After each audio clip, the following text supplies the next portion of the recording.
7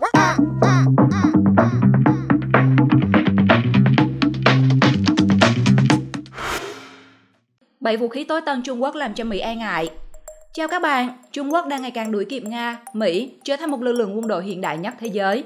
Và cuộc chạy đua vũ trang giữa các cường quốc này đang ngày càng trở nên gay cấn, làm cho Mỹ trở nên lo ngại trước những bước tiến vượt bậc của Trung Quốc về mặt quân sự, nhất là các loại vũ khí tối tân không ngừng được đầu tư phát triển tại quốc gia này.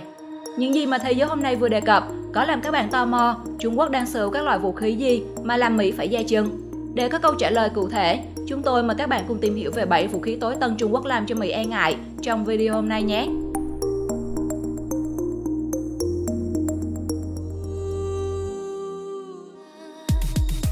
7. Súng điện từ. Trung Quốc đã bắt đầu nghiên cứu về súng điện từ những năm 1980. Khác với loại súng dùng đạn chứa thuốc nổ thông thường, súng điện từ sử dụng dòng điện để tạo ra một lực đẩy cực lớn, giúp phát viên đạn đặt trên hai thanh ray lao đi với vận tốc lên tới 7.200 km/h. Do bay với vận tốc cực lớn nên đầu đạn này không còn có thuốc nổ bên trong, nhưng nó vẫn đủ sức gây ra sức tàn phá khủng khiếp. Mỹ và Nga cũng đang phát triển loại vũ khí này. Tuy nhiên, chỉ là hệ thống trên bộ, trong khi Trung Quốc được cho là đã trang bị siêu vũ khí này trên tàu đổ bộ Hải Dương Sơn. Nếu đây là thông tin chính xác, thì Trung Quốc đã vượt cả Mỹ và Nga trong việc phát triển súng điện từ. 6. Starry Sky 2, máy bay siêu thanh đáng sợ của Trung Quốc. Chiếc máy bay siêu thanh nhanh nhất từng được chế tạo là chiếc HTV-2 của Mỹ, có tốc độ kỷ lục Mach 20, tương đương 25.000 km/h. Tuy nhiên, nó đã thất bại trong chuyến thử nghiệm đầu tiên. Hiện nay, máy bay siêu thanh SR-72 có tốc độ 5.800 km, chính là vũ khí lợi hại nhất của Mỹ trên bầu trời. Tuy nhiên, tuyên bố mới của Trung Quốc có thể gia tăng áp lực đối với Mỹ khi nước này phát triển và thử nghiệm thành công máy bay siêu thanh tiên tiến có thể lướt trên sóng xung kích do chính máy bay này tạo ra. Starry Sky 2 có thể duy trì tốc độ cao đạt tới Mach 6, tương đương tốc độ 7.344 km/h và đạt tốc độ này chỉ trong 400 giây. Và mục tiêu mà Trung Quốc hướng đến không chỉ là máy bay siêu thanh mà là máy bay ném bom siêu thanh.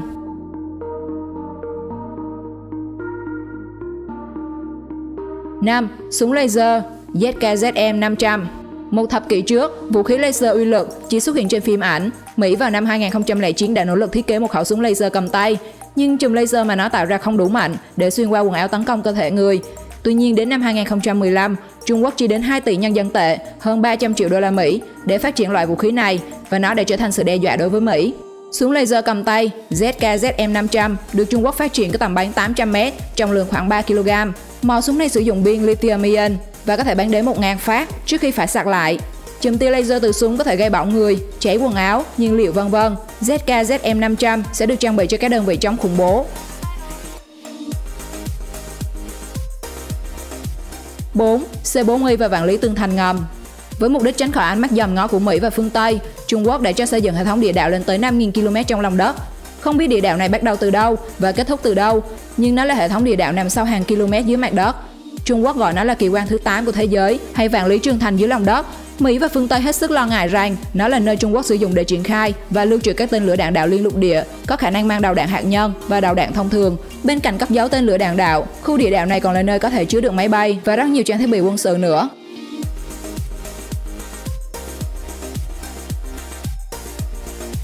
3. DF-21D, sát thủ diệt tàu sân bay. Mỹ cũng đang cảm thấy nóng khi Trung Quốc sản xuất thành công DF-21D bởi nó được mệnh danh là sát thủ diệt tàu sân bay. Tên lửa đạn đạo DF-21D được thiết kế để hủy diệt các tàu sân bay khổng lồ trên đại dương.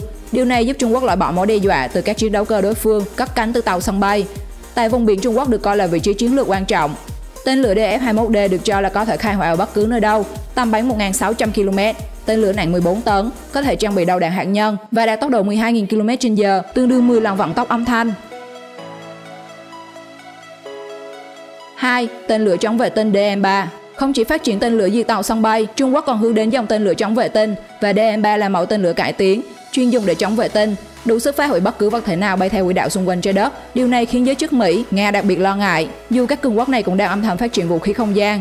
Một quan chức quốc phòng Mỹ nói với Washington Free Beacon rằng DM-3 là tên lửa được thiết kế để đâm vào vệ tinh và tiêu diệt chúng. Ngoài ra, vũ khí này còn có khả năng phòng thủ tên lửa. 1. Siêu chiến binh. Nếu bạn nào đã xem bộ phim Siêu chiến binh Guardian của đạo diễn Starik Erizian thì chắc đã biết những siêu chiến binh đó như thế nào. Tuy chưa đến mức phải cải tạo gen cho các binh sĩ, nhưng quốc gia đông dân nhất thế giới dự tính sẽ trang bị cho lực lượng quân đội đặc biệt của họ một hệ thống vũ khí cũng đặc biệt không kém, như dao cầm tay phóng đạn, súng ngắn bắn từ góc khuất và súng trường tấn công có thể phóng lựu đạn. Mặc dù nghe giống như những thứ được trang bị cho James Bond, tuy nhiên, Trung Quốc tin rằng với hệ thống vũ khí viễn tưởng này, họ có thể biến các binh sĩ của mình thành những siêu chiến binh với sức mạnh tương đương 10 đối thủ mà bất kỳ quân đội của quốc gia nào cũng phải e ngại, kể cả Mỹ. Video đến đây là hết rồi. Chúng tôi hy vọng sẽ thấy được những ý kiến đóng góp của các bạn trong phần bình luận nhé. Nếu thấy hay, hãy like và share video để cho mọi người cùng xem. Và nhớ hãy đăng ký theo dõi kênh để được xem những video mới nhất, hấp dẫn nhất của thế giới hôm nay. Xin chào và hẹn gặp lại!